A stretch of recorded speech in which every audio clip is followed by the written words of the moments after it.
بسم اللہ الرحمن الرحیم۔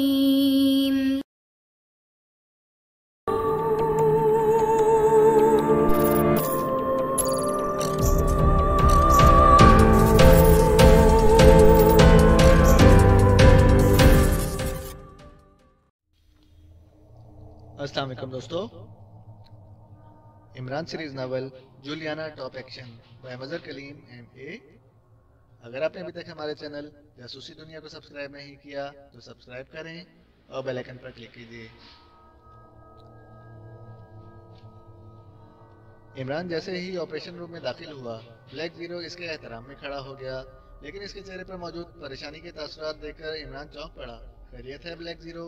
تمہارا چہرہ تو فل زیرو نظر آ رہا ہے، عمران نے کرسی پر بیٹھتے ہوئے مسکرا کر کہا۔ جولیا کی طرف سے پریشانی ہے، بلیک زیرو نے بھی کرسی پر بیٹھتے ہوئے سنجیدہ لہجے میں جواب دیا۔ ظاہر ہے بزرگوں کو تو پریشانی ہی ہوتی ہے، آخر جولیا کی عمر تیزی سے بڑھتی جا رہی ہے، جلد ہی اس کے سر پر چاندی کے تار نمودار ہونا شروع ہو جائیں گے، عمران نے مسکراتے ہوئے کہا۔ یہ بات نہیں عمران صاحب، جولیا کو دماغی دورے پڑنے شروع ہو گئے ہیں، بلیک زیرو نے چونک کر کہا۔ ہسٹیریا، اس کا علاج بھی وہی ہے، یعنی شادی۔ تم ایسا کرو گے کوئی اچھا سا لڑکا تلاش کرو اور بسم اللہ کر ہی ڈالو۔ کب تک بٹھائے رکھو گے اس بیچاری کو؟ عمران نے منہ بناتے ہوئے جواب دیا۔ ہسٹیریا نہیں ہے، بلکہ سازش کی گئی ہے باقاعدہ، بلیک زیرو نے جھنجھلا کر جواب دیا۔ سازش؟ کیا مطلب؟ کیسی سازش؟ اس بار عمران بھی سنجیدہ ہو گیا اور بلیک زیرو نے صفدر سے ملنے والی تمام رپورٹوں کو تفصیل سے سنا دی، جس میں صفدر نے بتایا تھا کہ جولیا نے اس سے بات کی تھی کہ ایک غیر ملکی اسے ریسٹوران میں ملا اور پھر وہ اسے کمرشل پلازا لے گیا، وہاں اس کے سر پر چوٹ مار کر بے ہوش کیا گیا۔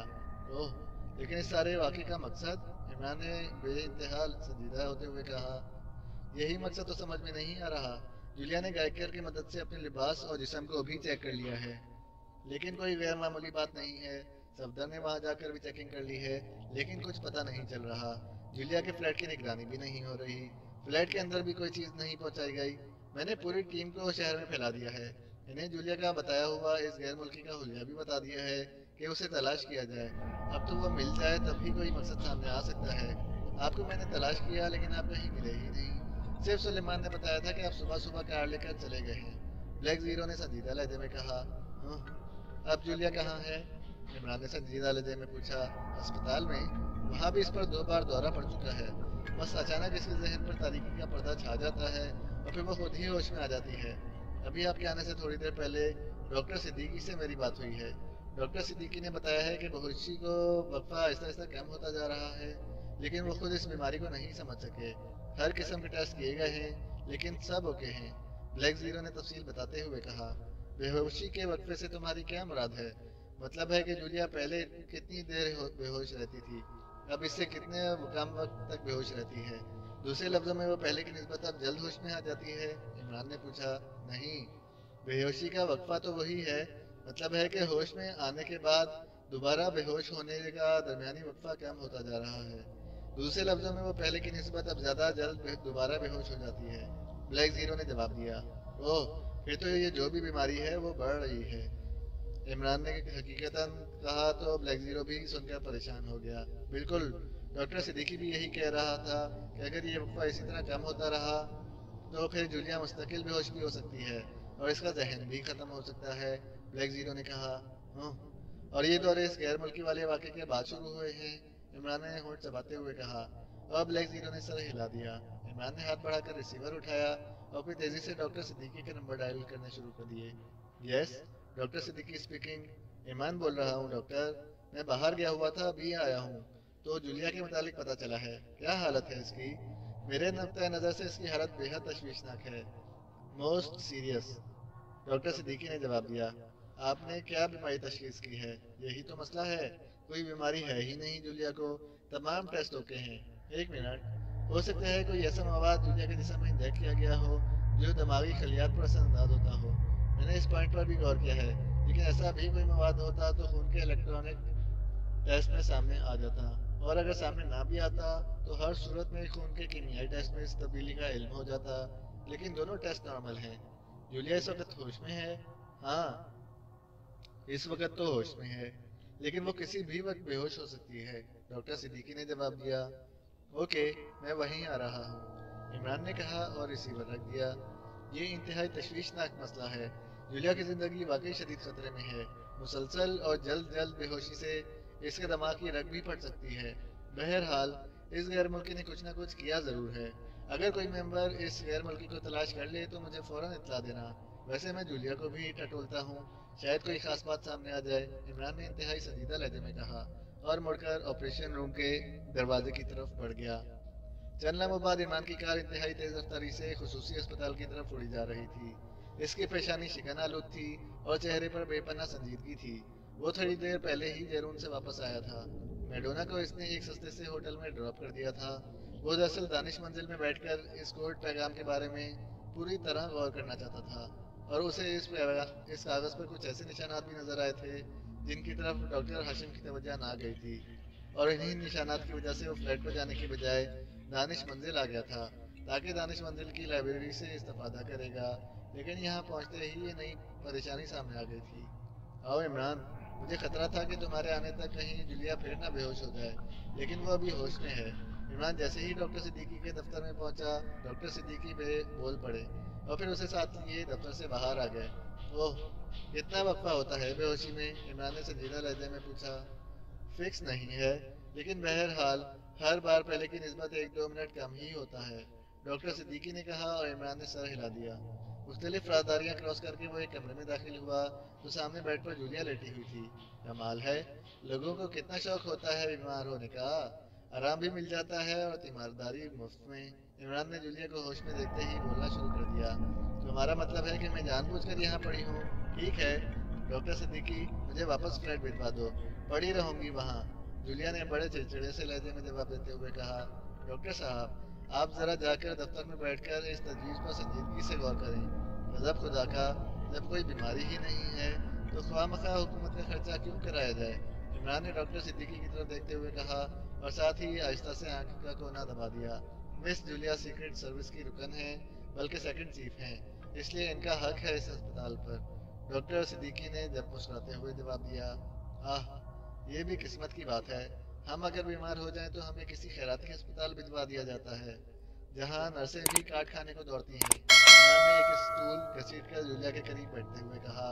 بکواس مت کرو، تم جب بھی بیمار ہوئے ہو چیف نے ہمیشہ تم پر رحم کھا کر تمہارا یہاں علاج کرایا ہے، ورنہ تم لائق تو واقعی کسی خیراتی اسپتال کے ہو، جولیا نے کہا اور ڈاکٹر صدیقی جولیا کی بات سن کر ہنسا اور پھر واپس مڑ گیا۔ کاش کبھی وہ نقاب پوش بھی اسپتال پہنچ جائے، کم از کم کچھ عرصے کے لیے تو اس سے جان چھوٹ جائے گی، لیکن نہ جانے وہ کون سے کشتے کھاتا رہتا ہے کہ کبھی بیمار ہی نہیں ہوتا، عمران نے کہا اور اس بار جولیا بے اختیار ہنس پڑی۔ وہ تمہاری طرح عام آدمی نہیں ہے کہ بیمار پڑتا رہے، وہ چیف ہے، بیماری کی جرت ہے کہ اس کے قریب بھی گزر سکے، جولیا نے بڑے فاخرانہ لہجے میں کہا۔ اسی لیے تو وہ تمہیں اپنے قریب سے بھی نہیں گزرنے دیتا، عمران نے جواب دیا اور جولیا ایک لمحے تو اس کی بات کا مطلب ہی نہ سمجھی، لیکن جیسے ہی اسے سمجھ آئی کہ عمران نے اسے ہی بیماری بنا دیا ہے تو اس نے روٹنے والے انداز میں منہ دوسری طرف پھیر لیا۔ ارے میں تو تمہارے چیف کی بات کر رہا ہوں، میں تو بیمار ہونے کے لیے تیار ہوں، دل و جان سے تیار ہوں، عمران نے کہا اور اس بار جولیا نے نہ صرف عمران کی طرف منہ کر لیا بلکہ اس کے چہرے پر یک رخت گلاب سے کھل اٹھے، آنکھوں میں تیز چمک ابھر آئی تھی اور عمران نے بے اختیار اپنے سر پر ہاتھ پھیرنا شروع کر دیا۔ عمران، میری ایک بات سنو، مجھے احساس ہو گیا ہے کہ میں اس بیماری سے زندہ نہیں بچوں گی، اس لیے کیا ایسا نہیں ہو سکتا کہ تم، جولیا نے انتہائی منت بھرے لہجے میں بات شروع کی، لیکن فکر کے آخر میں آ کر اس کی آواز بھر آ گئی اور اس نے فکر ادھورا چھوڑ کر منہ ایک بار پھر دوسری طرف پھیر لیا۔ تمہارا مطلب میں سمجھ گیا ہوں جولیا، تم بے فکر رہو، میں روزانہ 1000 روپے خیرات کیا کروں گا، ہر سال باقاعدگی سے قوالی کرایا کروں گا، تمہارے نام پر ایک اسپتال قائم کروں گا جہاں غریبوں کا علاج مفت ہوا کرے گا۔ واہ، کیا خوبصورت نام ہوگا، جولیانا میموریل ہسپتال، عمران نے بڑے سنجیدہ لہجے میں کہا۔ بکواس مت کرو، نکل جاؤ یہاں سے، تم پتھر ہو پتھر، اور سنو، تم انسان بھی نہیں ہو، قطعاً نہیں ہو انسان، جولیا بری طرح پھٹ پڑی۔ ظاہر ہے انسان پتھر نہیں ہو سکتا اور پتھر انسان نہیں ہو سکتا، اس لیے اگر میں پتھر ہوں تو انسان نہیں ہوں اور انسان ہوں تو پتھر نہیں ہوں۔ چلو تمہارا کہنا درست مان لیتا ہوں کہ میں پتھر ہوں، تو پھر اس مصور کی بات بھی سچ ہے کہ تصویر ہمیشہ پتھر کے اندر ہوتی ہے، مجسمہ ساز صرف اسے باہر نکالتا ہے، اور میں اگر پتھر ہوں تو پھر یہ بھی سن لو کہ تصویر میرے اندر موجود ہے۔ اب بتاؤ کس کی ہوگی تصویر؟ عمران نے جواب میں باقاعدہ تقریر کر ڈالی اور جولیا ایک بار پھر مسکرا دی۔ وہ عمران کی بات سمجھ گئی تھی اور یہی اس کی کمزوری تھی کہ وہ بڑی جلدی خود کو فریب دے لیتی تھی۔ مجھے معلوم ہے کہ اس کی تصویر ہے لیکن کمبخت باہر نہیں آتی، جولیا نے مسکراتے ہوئے کہا۔ آ جائے گی، فی الحال تو وہ بیماری کی وجہ سے آرام کر رہی ہے، عمران نے مسکراتے ہوئے کہا اور جولیا بے اختیار ہنس پڑی۔ اس کا موڈ دوبارہ بحال ہو گیا تھا۔ اوکے جولیا، باتیں تو بہت ہو گئیں اور ڈاکٹر صدیقی کے مطابق تمہارے دوبارہ بے ہوش ہونے کا وقت قریب ہے، اس لیے تم مجھے وہ سارا واقعہ تفصیل سے بتا دو، کوئی معمولی سی بات بھی نہ چھوڑنا، تاکہ بیماری کی تشخیص کر کے اس کا علاج کیا جا سکے اور تصویر باہر آ سکے، عمران نے مسکراتے ہوئے کہا اور جولیا کا چہرہ ایک بار پھر کھل اٹھا۔ وہ عمران کی علامتی اور اشارتی گفتگو اچھی طرح سمجھ گئی تھی اور پھر اس نے دوبارہ تفصیل دہرانی شروع کر دی، لیکن یہ ساری تفصیل وہی تھی جو اس سے پہلے عمران سن چکا تھا۔ ابھی جولیا بات کر ہی رہی تھی کہ اس کے جسم کو ایک جھٹکا سا لگا اور اس کے ساتھ ہی اس کی آنکھیں بند ہوتی گئیں، وہ یکلخت خاموش ہو گئی تھی۔ اسی لمحے ڈاکٹر صدیقی اندر داخل ہوئے۔ اوہ، بے ہوش ہو گئی، اس بار تو چند منٹ زیادہ ہو گئے تھے، اس لیے میں نے سوچا کہ شاید بیماری ختم ہو گئی ہو، لیکن ڈاکٹر صدیقی نے انتہائی تشویش بھرے لہجے میں کہا اور آگے بڑھ کر بیڈ پر بے ہوش پڑی جولیا کی نبض تھام لی۔ اب اسے کب ہوش آئے گا؟ آدھے گھنٹے بعد یہ خود بخود ہوش میں آ جائے گی، اب تک تو ایسا ہی ہوتا رہا ہے، ڈاکٹر صدیقی نے اپنی چیک اپ جاری رکھتے ہوئے کہا۔ عمران خاموش کھڑا جولیا کو دیکھتا رہا، اس کے چہرے پر شدید پریشانی کے آثار نمایاں تھے۔ اس طرح اچانک بے ہوشی واقعی جولیا کے دماغ کے لیے بے حد خطرناک تھی۔ اس نے اب تک جولیا سے یہ سب باتیں جان بوجھ کر کی تھیں تاکہ وہ یہ چیک کر سکے کہ اس کی ذہنی، جسمانی اور جذباتی کیفیات کیسی ہیں، اور بے ہوش ہونے سے پہلے، اس گفتگو سے پہلے، وہ اسی نتیجے پر پہنچا تھا کہ جولیا ہر لحاظ سے بالکل نارمل ہے، لیکن اس کی اچانک بے ہوشی، اس بات کی اسے سمجھ بھی نہ آ رہی تھی۔ ڈاکٹر صدیقی نے چیک اپ ختم کر کے سائڈ میں اس پر موجود انٹر کام کا ریسیور اٹھایا اور نرسوں اور متعلقہ ڈاکٹر کو وہاں پہنچنے کے لیے کہا، اور پھر ریسیور رکھ کر وہ سر جھکائے دروازے کی طرف بڑھ گیا۔ عمران بھی اس کے پیچھے تھا۔ آخر کوئی تو وجہ ہوگی اس کی بے ہوشی کی، ذرا مجھے جولیا کے ٹیسٹ دکھائیے، عمران نے دفتر پہنچ کر کرسی پر بیٹھتے ہوئے کہا، اور ڈاکٹر صدیقی نے بغیر کوئی بات کیے دراز کھولی اور ایک فائل نکال کر عمران کی طرف بڑھا دی۔ عمران بڑی سنجیدگی سے فائل میں موجود ٹیسٹ رپورٹوں کو دیکھتا رہا۔ آپ کی بات درست ہے، ٹیسٹ نارمل ہیں، عمران نے ایک طویل سانس لے کر فائل بند کرتے ہوئے کہا، اور ڈاکٹر صدیقی نے خاموشی سے فائل اٹھا کر واپس دراز میں رکھ دی۔ اب کیا کریں ڈاکٹر صدیقی؟ آپ کسی اور ڈاکٹر سے مشورہ کریں، بورڈ بٹھائیں، آخر کچھ تو پتہ چلنا چاہیے، عمران نے سخت لہجے میں کہا۔ میں پہلے ہی سب سے بڑے بڑے ڈاکٹروں سے تفصیلی بات چیت کر چکا ہوں، لیکن نتیجہ کچھ نہیں نکلا، ڈاکٹر صدیقی نے طویل سانس لیتے ہوئے کہا۔ یہ تو کوئی بات ہی نہ ہوئی، آج کل میڈیکل سائنس اتنی انتہائی ترقی پر موجود ہے، اس دور میں تو ایسی بات کا تصور بھی نہیں کیا جا سکتا کہ بیماری کی تشخیص ہی نہ ہو سکے۔ آپ نے جولیا کے ذہن کا ایکس رے وغیرہ کرایا ہے؟ نہ صرف ایکس رے کرایا ہے بلکہ بے ہوشی اور ہوش کے درمیان اس کے ذہن سے مواد نکال کر بھی اس کا ٹاپ تجزیہ کرایا ہے، لیکن نتیجہ وہی، ڈھاک کے 3 پات، سب اوکے ہے، تم خود دیکھ لو۔